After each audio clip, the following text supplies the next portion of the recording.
Hi, welcome to Ashmont University, and I'm your professor today, Adam Ashba. And today we're going to discuss and break down how to add a property or listing onto the MLS on the Columbus Board of Realtors MLS dashboard. So stay with us. We're going to dive into this. It's going to be a multiple video process, so make sure you stay in sequence. It'll make more sense, and we'll dive into that right after this.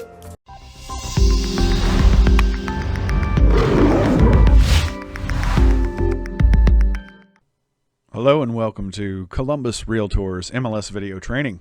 In this section, we're going to be talking about adding a new listing to the MLS using listing add edit or MLS listing entry. And the first thing we're going to talk about is going and finding where to enter a listing. Now, if you can see my mouse moving on the screen, I'm going to hover over Add Change menu at the top left-hand corner of the screen.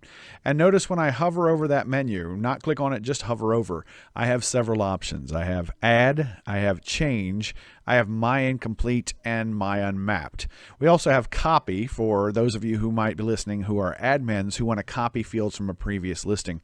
I do caution that if you do that, be careful because the fields that are being pulled in from the previous listing may no longer be accurate. The tax fields, primarily tax year and tax amount, will probably be out of date, as well as some other fields may not have been completed correctly. So you do have to keep that in mind, that even if you copy a listing, you still need to go through and verify.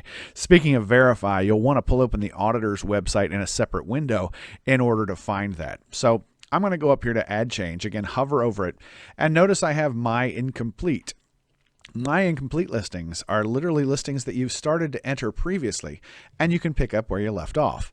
For example, I've got this one started right here, and if I want to continue it, I can click on the Edit button down here at the bottom of the screen and finish the listing. I click on Listing Information, and I can go back in and add the rest of the listing information. Notice the tabs at the top for Address, and Main Fields, and Details, and Export.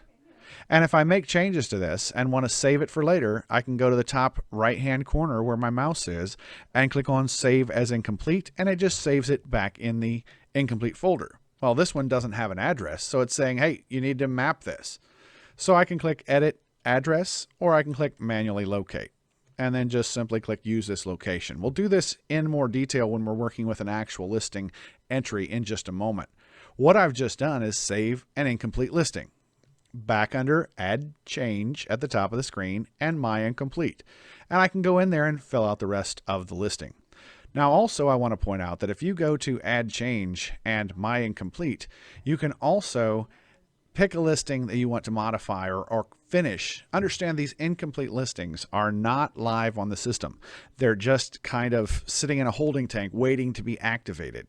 So I can click on Edit again anytime, and I can go in and add photos.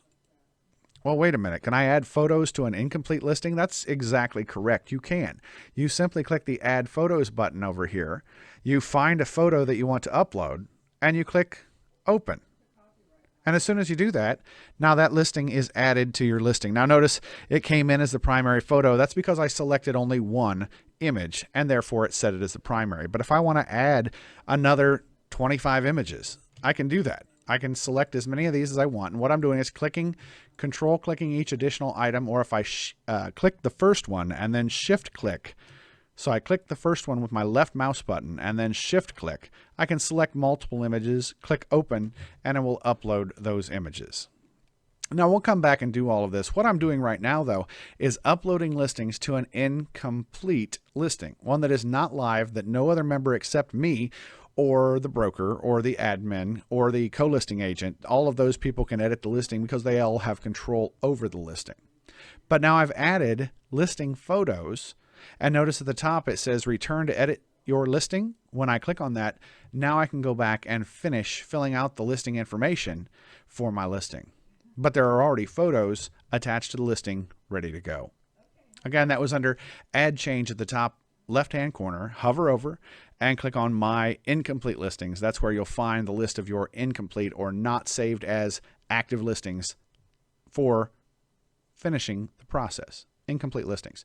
All right, I'm going to go back to Add Change, and I'm going to go to My Unmapped. Now you're going to see here that I don't have any unmapped listings. These are listings that are simply not on the map. That's a very bad thing if you want your listing to be found in polygon searches. So you want to check this and make sure you don't have any unmapped listings. But now I'm just going to go up to Add Listing right up here at the top of the screen. When I click the Add Listing button, this is where I'm going to begin the process of adding a new listing. Again, I go to Add Change, I click on the Add button, and it takes me to this screen. Now, notice you select the property type. When you select the property type at the top of the screen, you can choose residential, land, farm, any of our property types here. You click on one, then you choose listing member. Now, it's important you do these process because when you save the listing as incomplete, you have to have assigned it to a member in order to retrieve it. So I'm going to go in here and I'm going to put listing member and just type part of the name. And you'll notice it finds that person by name in the list. I click on. Now, I clicked on the agent who will be in control of this listing. The reason I have this ability is because I am logged in as a broker. If I was only logged in as an agent, you would not have that option. It would simply fill in your agent information in this box. But since I'm logged in as a broker, I can pick any agent in my office or myself as the listing member. Should you choose a co-listing member, you just type in their name the same way right here. Keep in mind that if you assign a co-listing member, it will split that listing with, as far as statistics go, with the co-listing member. So keep that in mind as far as statistics go. When you're assigning a co-listing member, it also gives them access to edit the listing. So that's kind of nice. They don't have to super use or they don't have to do anything. Co-listing members will automatically be able to edit that listing. Now the next thing I'm going to look at is tax auto pop right down here at the bottom. Tax auto pop is where you're going to pull the realist tax data into your listing and fill in all the tax record fields and the geography fields from the tax record that is in the realist database. Notice there are some instructions right here on the screen. It says, you must click load tax record to auto-populate tax data. You do not need to use all fields. That is, county, street number, and street name should be enough. This is only necessary when entering a new listing. What that means is when you go to edit a listing, it might take you to this screen and tell you to load the tax record. You don't need to if it's already done. An active listing already has the tax record filled in. Now, you can reload the tax record in case you forgot to do that last time, but that's just a reminder that you only have to do it for the new listing. Now, so I want to follow the instructions. It says choose the county. All right, well, I'm going to choose Franklin County, and I'm going to type in an street number and a street name. For this example, I'm just going to use a property just randomly. And notice I'm not putting in all of the information. I'm not putting in the street suffix. That would be road, avenue, boulevard. I'm not putting in the predirection, north, south, etc. I'm not putting in the street number. I'm not putting in parcel number. I'm just putting in the county, the street number, and the street name. And that's the instructions given right up here at the top of the screen. Now you can put in all the rest of this information. The problem becomes if you get one piece of information wrong, it won't work. That's why it's better just to use the basic county, street number, and street name. All right, so I'm going to move on with my listing. Notice you have tabs at the top of the screen. We're on the General tab now. Address, main fields, details, and export. The tabs I'm moving my mouse over right here at the top left corner of the screen. And you've got a Next button at the far right bottom corner. So I'm hovering over the Next button right here. But notice it says you must click tax record, load tax record to auto-populate tax data. Well, right there's the load tax record button. I'm not going to click on it right now. I'm going to go over to the bottom right-hand corner and click on the Next button. And notice this pop-up says click the load tax record button. Well, that is reminding you to click the load tax record button on the left-hand side. And the reason for that is because, it will fill in the tax record fields as well as the geography fields and 3 extra fields, corp limit, township, and school district. If you don't click load tax record, none of those will auto-populate. So I'm going to go ahead and do what it said. The yellow box said click load tax record, so that's what I'm going to do. I click load tax record. It searches Realist, and it finds this property in Realist. So there's the information about my property. It found the county. It found the city. It found the zip code. And it will only show you the zip codes that are available for that county. All right, so it found the information. Now I'm going to go ahead and click the Next button at the bottom right-hand corner. And as soon as I do that, it takes me to the map and it says, okay, look, you need to verify the geocode. This is a very important step because you're verifying the location of the property so that when people search by polygon, they're going to see this property and find this property inside the polygon. So it's imperative that you verify the location. Well, how do you verify the location? Well, I recommend you click the satellite view button right up here at the top right-hand corner. And when you click the satellite view, now you can see the rooftops. And if you want to zoom in, you can either use the plus or minus zoom over here on the left-hand side, or you can scroll your mouse wheel to zoom in on the center of the map and just simply verify, is that the property? Now you might say, yep, that's it. If so, just click use this location right up here at the top of the screen. If it's not, the easiest way to fix that is click and hold on the map.